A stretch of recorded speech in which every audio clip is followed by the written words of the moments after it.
دم باش خندکاری هجا و دلال هم چاوانه هم باشن هم بیبینه هم باش بن هم ما بشوپینن لسر وادرزی قوام دادن وانایا ما ایروش خواه وانایا سیایی دبشه یکی دیروکی ده وانا ریبازن لیکولین و دستکرتنا زانستا دیروکی شخوا بریانا کا دوانین در باسپوری ده ام سر پیناسا دیروکی ام آخوین ام لسر گرینگیا فیرگونا دیروکی لسر خالی رونی کرنا دیروکی بیچ خال لازمش بوم دیروکی رو نهی بکن همجی مزانست انگری دای زانستا دیروکی مبرن هر زانستا که بچرنگی آلی کار دیروکی ره بچرنگی جدرکش دیروکی ره و تکلیه دورتا واناره مبهف دور پار بکرن آن همه درباس ببین بچره بازی گرک دیروک بیلی کلین کرن ریبازی راست ریبازی درست ریبازی گو جواک بی کیف خوش ببی و دیروک کی راست و درست ناس بکه امی بهف دوره آنا وانای خواه امی درباس بندریوینا شخواه ارکی هری بنگهینی زانستا دیروکی گو پیشکتنین جواکی وان پیشکتنین جواکی باش بشوپینه بشوپاندنه که راست ندوری جواکی ندوری تشتین گود نوا جواکی دهاتنی چیکرن بگیر دست و لگوری بینا و شوپاندنا دیروکی بی چیکرن و لیکولین دیروکی بین چیکرن جهیله که دیدی گرکی سردماجی باش جهودو جدا بکه سردمی منی که خود وانه منی بیده امی سروا سردماجی می یک بیک باخفن سردمی کم هر سردمی کی بچرنگی بو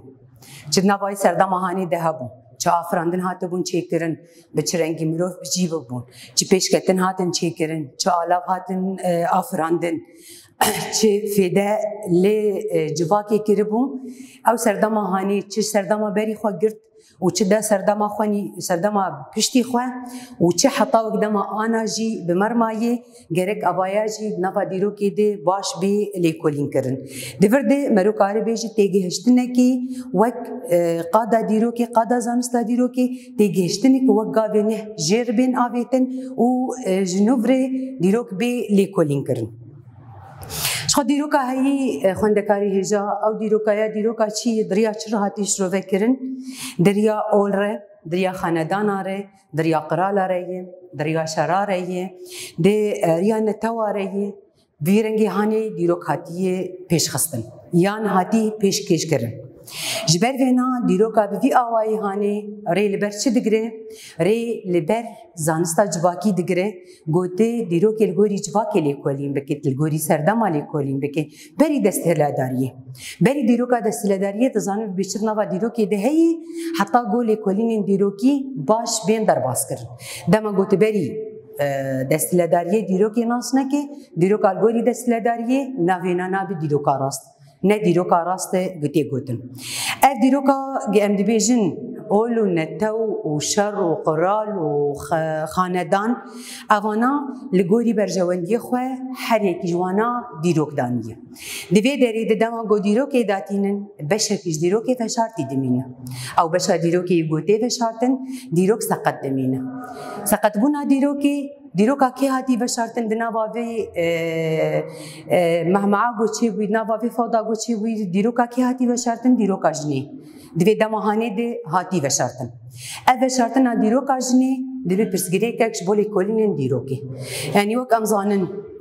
ده دمین جواکا خزایی ده رولا جنی ده حمد شتی ده بو رولا وینا دو خدی کرنا زاروکا ده بو ده چاندنیه ده بو ده دان هوا پیدیوی خوارنی ده بو ده پاروکرینی ده بو رولا وینا آوا کرنا گندا ده هی ده همه پیشکتنی انگودوان سردما درزین بیده مجورش رو بکن چقا پیشکتن هنه او قاسی دستی جنیجی دستی زلام ره به هفدور افکاریات هات کرن جبر وینا دما گو خاندان دست بکی چی دبن حتی بری اولاجی اف خاندانی هانی جن جنابا دیروکی درخستن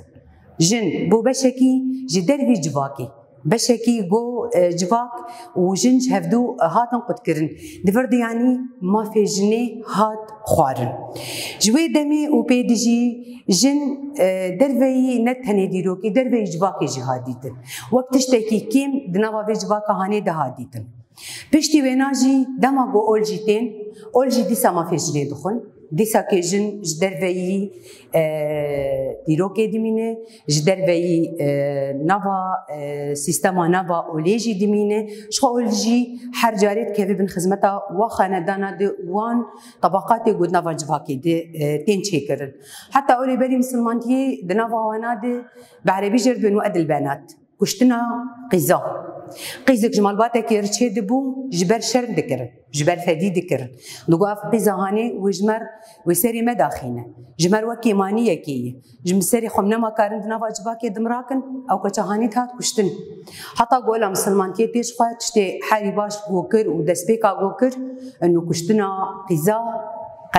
قد خكر انه تشي نابي وقيس جيبي كشتن او جي وقت زنديكي وقت مروفكي غيركي او جي جيانا خوا بمشين بيرجي دوان دما دقرال جي دما هبون او جي ديسا ما في جنيت هندري وينادت نابون تجن ندبنا قرال وندبنا اليكار وندبنا تشتك ديسا ما في ناد ودري كشتيبون بدمي شراده جن بچرنگي دهاديتن جن برنگي وك دسكفتين شرا وقت جو يشي جهه كي ذكرن مالي وانا تاني سلاحي وانا تاني خارني وانا تاني تشتيبو وانا تاني بيرجي جني وانا تاني او جني هاني دبون تشد بون وقت دسكفتين شر يعني دي ساكي جني وقت مروف لدهات نارين تشتكي قالكي كيم لدهات نارين وبفيرنجي هاني تعامل بجنير دهات كر فردم كارن چی بیجن نه اول نه نتو نه نوا خاندانا ده نه نوا شراده نه نوا قرالاده بشك جديروكي ونداي بو وبشارتي بو بشا ونداي هدي تعدا قالك الديروك يكر ديروك بو چه ديروك بو پرتوكي گوهات نویساندن ديروكا بيجن هات نویساندن ته پرتوكي ديروكي دمي نویسكي ديان جد دمي گو خاندان یان چینین گوهاتنا آوا کرن تی پرتوک جن تی دهاتی به دیار کرین یا مافکی جنیت هندری وینا ده به تد هندری با پرتوکا دناوینه جبر بو دیروکه کی بیجن دناوا جهانی ده اوایه جیش خو دما گو افکاری هانی دکرین مرجوانای دستپیکی چبو خو هزازلام هم دی بیجن قوین ده به دوی دری ده خو دی بین ناوند از ناوندم از ناوندم هر تشت لمفدگاره بلیمه کسی که ده ناوند تنیه یعنی دست لداریا وینا خورتر دبه و قوینتر دبه جبر به رنگی دماغو ام پسنداینا دیروکا فرمی ام بدن ام دیروکی تخوینن یا ام دیروکی لیکولین دکن و اف دیروکا هانی تشکیوی و جواکی به هفدورت نهی اوایانا راسته آخری راست ام چه بکن ام راستیا دیروکا دست لداران نگرند است دیروکا حری راست ام دیروکا جواکی بگرند است ام سر دیروکا جواکی بسکنن و بیرجی دیروکا گردونی جبرگو گردون پیش دستپیکا چیبون آویناده حتی وقدما آنا رولا جنید هندری ویناد هجن جواک زندیه که جوا زندیه گودنا واده گردونا هنید چیبویه گردون دنا والفو تفگری دی وقت زندیه کی زانیار ویناب نافجی دکن از آخری راسته گو ام لسر في دیروکا هانی ام بخبتن ولو خالمني دسبيكي بداوي دبي ام كان خالي سركه خاله دسبيكي ام فجرينن ما جو احري راست وزانستا ديروكي لسر دیروکا جواکی بسکنه دوری دیروکا دستلداری دوری بشا دیروکی یوندای او بشا دیروکی یوندای گرکی سر بنا بیلی کورین کرن مافی وینا چما هاتون دا کرن پشتی گو خاندان دست بکی هاتن چه کرن او جن چما مافی ندناوا جواکی دما چما دیروک بی جن هات نویساندن آخری راست گم دیروکا فرمی نپجرینن جبر دیروکا دستلداری و گوری برجواندی وانایی آگو هم بپجرینن دیروکا جواکی دیروکا کی جواکی بیلی کولین کرن و سر وینا بی خبتاندن اوایا هری راستا اجبر وینا جی گرکی هنک خالین پیویست جبو لیکولینا دیروکی لسر وینا بی سکناندن اف خالانا هفت خالن گرکم سر وانا کسی گو و ببینه دیروک ناس و سر خالی هانی بسکنه و خالا بجیه و نبین. خالا یکم گرکی باندورا خوزایی جواکی درونی گو لجواکی تی کرن دبر چاوار به در باس کرن. گرک بلگه این دیروکی باش بین دانهف و جنوب بین ریز کرن. گرکی به عالی یعنی به عنصریت به عالی نزدیکی لیکولین دیروکی بین کرن. دوی هزا کسی گو لیکولین دیروکی آن دیروکناس هبه هزا وینا و رذکرنا بویرا باش خورد به. گرک بویرین دیروکی بی گوش هب بین خود کرن بین ریز کرن. گرک زمانی افسانه یا باش داره بشروه بکی به افسانه بچرنگی هاتنه دانی. او گرکی برهمین گو درخی نجی و برهمی هانی بکی وک روپلکی وک لیوگرکی جدی رو کره. امکارم و خالا به هفدور بخوینش بر مدوکی گوت ام به هفدور لسر پرتوک جیم بخوینن پرتوکا خستار روپلا 16 جی وکن خالین جبر وی که دماغو دیروکناس لیکولینه بکه پیوسته وان خالان لبر چاوان در باس بکه پیوسته باندوران خزایی جواکی و درونی یانگو باندوری لیبویران دکه باش ناس بکه آد دوا بلگه این کفنونو جهف جدا بکه و بلگه این کمجی لسروانا لیکولینا بکه پیوسته به آلی نزیکی بویران ببه دوی هزاوی یاره وکرنا بویران هبه و کار بخواه بکهینه انجامین زانستی. دوی زنجیره که دیروکی دناوا بویریان ده چه بکه بیگو واناش هفدو قد بکه. جبو گو دیروکا راست بینی بیساندن پیوست زمانی افسانه یان راست تی بکیجه. بر هما کو درخه هولی دوی رو پلکه نو بده سرمیانی دیروکی. اف هر حفت خالی هانه گرک دیروک ناس باش لسر وانا بسکنن وانا لیکولین بکن. ام در باسی شوازین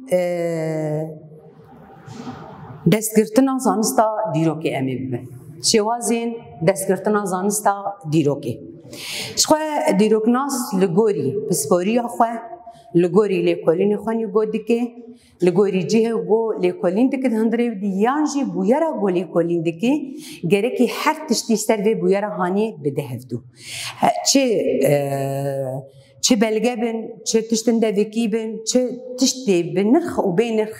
وانا بده سر هفدو وانا کن بکه و هدی وانا هفدو جی ریز بکه دما گو وانا ریز بکه و پیشکتنن باش و چه بکه اشخوا بایا دبن دجیدر. آیا که جیدره پلای که مم جرد بیجن جیدره دبن دبش پیدا کرنا بلگیان و آد دواجی دهوراندن و رخنکرن و انجام. امی دسته که سر پیدا کرنا بلگیا امی با آخفن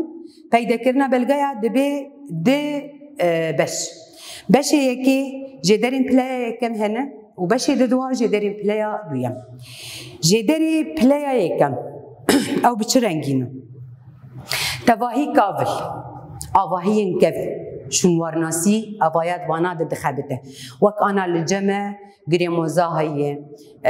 تلحلف هیه جهن دیروکی ينكف او آوانی وانا مثلا تلبیدر هیه دوی داری دما گولی کولین دکن او قابلی هانی تدنر دورا وانا دحسنی نیا دورا وانا د پاریز جبو کتنی یعنی جبونا که گو هینا جی باران وانا تأثیر وانا نکه کاربن لی کولینی خود هندری وانا دجی بکن همه کلوپلین بالنرخ وبينرخ قوتي دجيها كي ديروكي دي تبيبينا حتى قوتشتا كي جيركي بتشوشك بشي بلكي ديروكك بالسروينا ده هبه بلكي آگاهيك لسروينا هبه بلكي بيشكتنك لسروينا هبه حتى وان بلجيش بالنرخ وبينرخ قشا كوم دكي تبي بلجي نفسكي صارنامه قراله تشتغل نفسان دبون اوانا قش وك بلجين بنوا دستي وانا دي دكهفن جدري بلايا يكم من خو مگو جدری پلیا کم هم آواهی و قابلین که ایگو هاتن دیتن ای دمین در باس بویی کلوپلین دمین در باس بویی تشتی بنرخ و بنرخ آلاوین دمین در باس بویی آنا مدوانه بین ده امیوان آلاواجی نشانی و بکن چکین دمین در باس بویی به چه رنگی بون حتی سالنامه و نویسین کفن ایگو دین دیتن آوانات کفن بشه پلیا کم ده جدریم پلیا دویم اف جدری پلیا دویم جی لسر چنه نویسین دیروکی یین حریکه گوهات ندیتن یعنی پرتوکین دیروکی ای حریکه تشتی گوهات بدیتن و پیوست جی چه لیوگری جی چه رجی چکن لیوگری جی فلسفه ره جی ویجه ره جی داده ره جی اردنگاری ره اوانا جی کارن وانا ره ببن آلی کار جبو جدری پلیا دویم هم جی هلبستین کن جیروکین کن افسانه دستانه اواناجی وک جدرین پلیا دیم من خو مگو جدرین پلیا دیم چنه همون نویسه کم ایگوت کفن بشه دیروکه ده دیروکا کم ده هاتن نویساندن هم جی لفلسفه و لداده و لویجه و الاردنگاریه جی بدگرن و هم جی هلبستین کن بیر افسانه جیروک و دستانه این کفنجی تشتی نویسکی و تشتی نویسکی ای دووکی جی آوانا بیش لسروانا بین سکناندن شخوا گلک جوانا جی کم ده هاته بون چکرن ده دماسو مراده بون نویسکی آوانا جی گرک لسروانا بی سکناندن آوانا وقت پلی جی درا دویم جی تی ناسکر آنا می درباسی خالا دوا جی شوازی دستگرتنا زانستا دیروکی امی ببین او داهوراندن رخنکرین و انجام دوی قناغی ده دنابرا جی درین جور بجور ده دما گودرد کبین دورد جی وقت دوانا چو دگی موجوار گود زانست جی تین بحکرن زانست جی هر زانسته کی عادتی جدا کرن دوی جدا بونا زانسته ده جی اف لیکولین هر زانسته که گوری خواه لیکولینی دیگه یعنی زانستا مروف ناسکی و ناسب که مروفی چلوی داری جی گرتنه زانستا نجات ناسی و ناسب که چه نجات بود وی داری ده چه زمان تانین و کار آنین و به وی رنگی هانی و لیکولین سر و نابی کرن امی مینا که سر دهوراندن و رخنه کرن و انجام جی امی بیجن مینا که ما سر دیتنا پرستگاه خراب رشکی دیستنا پرستگاه خراب رشکی لروهای اف پرستگاه دما گوته دیتن ام حرسی خالاج هفدو جدا کن داهوراندن چیه؟ داهوراندن ناسکرنا دما وی بریا ارکولوژی را بریا شنوارناسیه را دیروکا درکتن یان دیروکا چیبونا پرستگاه خراب رشکی گرک دریا ارکولوژی ره بین ناس کرن ده زانیاری شنوارناسی و دیروکا هانه بما بدن دیار کرن شخال گوری لیکولین داوی اید دمی منی داوی ده هاتی لیکولین کرن و هاتی ناس کرن گدما پرستگاه خراب رشکی دگهیج حتا 12,000 سال بری زاینی 12,000 سال بری زاینی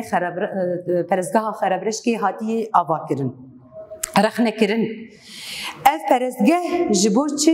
و چه صدما چکرنا وینا او قصی دوری رو های چه صدما چکرنا بی پرستگاه هانی اوایا جی وک رخنه کرن شخواه پشتی گو دهوراندن درد که و تی رخنه کرن جی لوی داره لیکولین لسر وینا خورده بن اف لیکولین گو خورده بن دیگه هیچن انجامان چه انجاما گو اف پرستگاه وک نابنده که سره کبون جهوزین کمره ای هرمی گشی وقت نابنده که جوانا را هات بودیتن و هم جوک مجبور بو یعنی انجام آویناجی مجی گرد و هم دیروکا چیبون آویناجی 12,000 سالی بری زاینی جدهاتی چکرن و لگور گته گوتن جه شاهی هر حوزه کی بوجی وقت سالی جاره که ده گو هر لوی داری شاهی خود چکن یا الهفدو ببینن یا هم بفیرنگی هانی لگوری لیکولین داوی آوایاجی سروینا هاتی گوتن من خواه شوازین دستگرتنا زانستا دیرو که مگوب ده شوازایی آیه که پیدا کرنا بلگیایی و آد دواجی دهوراندن رخنکرن و انجام وینایی مگو پیدا کرنا بلگیاجی دبی دبش بلگی پلی کم هنه بلگی پلی دویم هنه بلگی پلی کم همه کلوپل یان آواهی یان جن کرنارین کن یان جنویسین کن و یا سالنامه انقرالات کن وی جوریا پلی کم و پلی دیم جی پرتوکن دیروکیین حریکن و همجی لیوگرا فلسفی و داده و ایجای و ارنیگاری و همجی هلبستن کن و افسانه و چیروکن کن و دستانه دووکی بن یانجی نویسکی بن شخواد دمی سومرات مجور بوهاتی نویساندن مامیناک جوار سر دهوراندن و رخنکرن و انجامین خالد دوا مجور میناکا خرابرش که جیما آنی چما درکتی و سبب درکت ناوینا چیه و تکی جادیرو که درکتیه و انجام داویجی گو مجه گرد گو وکنا بندکی سرکبو جهوزین دست پیکر ای گل هرمی جیان دکرن آنا همی درباسی جوره دیروکی ببن جوره دیروکو خدمکاری هجا دیروک سر سه بشا جوره دیروکی تین دیار کرن دیروکا دست پیکر دیروکا چیروکی یعنی میتولوژی اف دیروکایا و گوتن دیروکی ین کردن.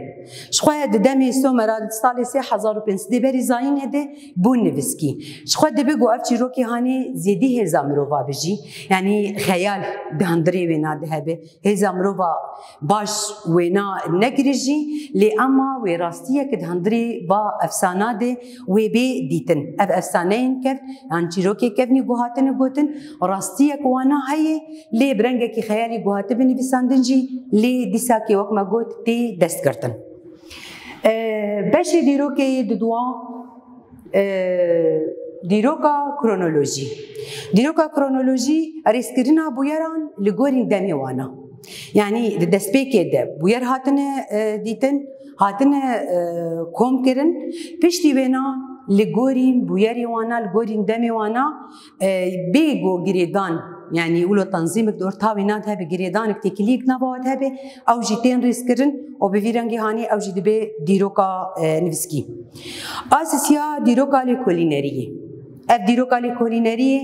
ايجاد كافي وارين لكولينن ديروكي دي كافي وارين جهه ديروكي دي شون وارناسيان ديروكي ولسروينا بلغين غوتين ديتن وهم جي دیروکی انگوتین دیتن ده وقت ما گفت 100 ساله نوزداد سروینا تلکولین کردن و وقت دیروکا نوجن تی دیتن. ولو خندکاری هجا و نه مبداوی دبی میخالی سرکهج و نه خواه امی بگرین. مگو و نه ما لسر بازی لکولین و دستگرتنا زانستا دیروکیه. ام لسر و نه هنکی آخبین خالین پیویش بولی کولین کردنا دیروکی جی خالن بيويست حفت خال هبون ما أو حفت خال جي ما بورا خوندن شوازي دست گرتنا زانستا دیروکی جی بدی شوازاتی چکرن پیدا کرنا بلگیا و هم جی دهوراندن رخنکرن انجام پیدا کرنا بلگیا مجبور گوده بین دی جدرین پلیا یکن جدرین پلیا دویم پشتی ونا ام درباستی جورین دیروکی امبون دیروکا چیروکی مگو میتولوژی چیروکن افسانه نتشتی کردن گوهات بون دانین هنه کی زیدی هزام رو وایجی لی راستی یک دندری ونا دهیه دیروکا کرونولوژی او جی بویرین دیروکی وانا رزدکی رزدکی جوان بویری هانیار داتینه و بویرا حتی گونه سیستم کلی بنجی لی وقت خلقه کی دیروکی جوانار داتینه آسیسیا دیروکا لیکولینری اواجد قرد 100 ساله 19 سربی هاتی سکناندن و لیکولین بهتر هاتنه کرن دو هیلا شنوار ناسی وانا ده و بویوک دیروکه کی نوجن ولو انا یا مبداوی دو خندکاری هجا انا امی پرسی نرخاندنی چاره سر بکن پرسا یکم بچه شوازی مروف زانستا دیروکی دگره دست شروعه بکن شروعه دیروکا هایی جه هینین مینا اول خاندان قرال شرنتو بکاتیه نرین لسر دیروکی یا به ویشوازی لشونا پیشکتن جواکی هزراندن تیگهشتن و بخواه آستانگیه کی چیکه اوایا ویک برسوا پرسا یکم پرسا دویم دما کو دیروکناس مجاره که دیروکی لی کولین بکه دوی چه دبر چاوان را درباس بکه. ما حفت خالجوار گوتن آنا میدیسا که وان خالا بیجن پیوسته باندورین خوزایی جواکی درونی ینگو باندوری لبویران دکم باش ناس بکه. آد دوا بلگه این کف نونو جهف جدا بکه و بلگه این کم جی سرگهایی بکه. آسیسیا پیوسته بی آلی نزیکی بویرین خوزایی بویران ببه. آچارا دوی هزاوی یا روکرنا بویران هبه. آپینجا دوی زنجیره که دیروکی دنوا بویران ده چیکه بیو کوانج هف قط بکه. آپینجا زمان افسانه یا راست دی بگیهجه. و هفته برهما کو درخینه هولی دوی رو پلکنو بکه سرمیانی دیروکی. پرسا سیسیا چه جداهی نبرا جدرین پلایا یکم و جدرین پلایا دویم ده هیا. جدرین پلایا یکم تواهی قابل و آواهی کو جدمین درباسبوی دمانه تواهی کلو پلین نرخیوان یه شنواری هبه یانجی تنبه آلاف چک نویسین کن سالنامه و تواهی بلگین نویسکی کن واری شون جدرین دیروکی ین پلایا یکم. پلایا دویم نویسین دیروکی ین کو ددمین بوری ده هاتنه نویساندن آنگو پرتوکین دیروکی. دما پیوست بجی دستکفتیم فلسفی ویجه داد واردنگاری جی سوجه تگرتن وکی دنجی هلبستن کن جیروک و افسانه و دستانه کو که وان دیار بن یا نه دیار بن دوکی یان جی نویسکی بن او جی دبن آلیکار به پلیر دویم را. لگوری آوای نویسه چند جوره دیروکی هاتنه نویساندن. لگوری آوای نویسه سه جوره دیروکی هاتنه نویساندن. دیروکا چیروکی، دیروکا میتولوژی یعنی میتولوژی، دیروکا کرونولوژی و دیروکا لیکولینریه. اف هر سی بشه دیروکی پرسا چارانه. بفي آوای خندکاری هجا وانه مبداوی دبه حتی وانه کده هم بمینم خیر و خوشیده.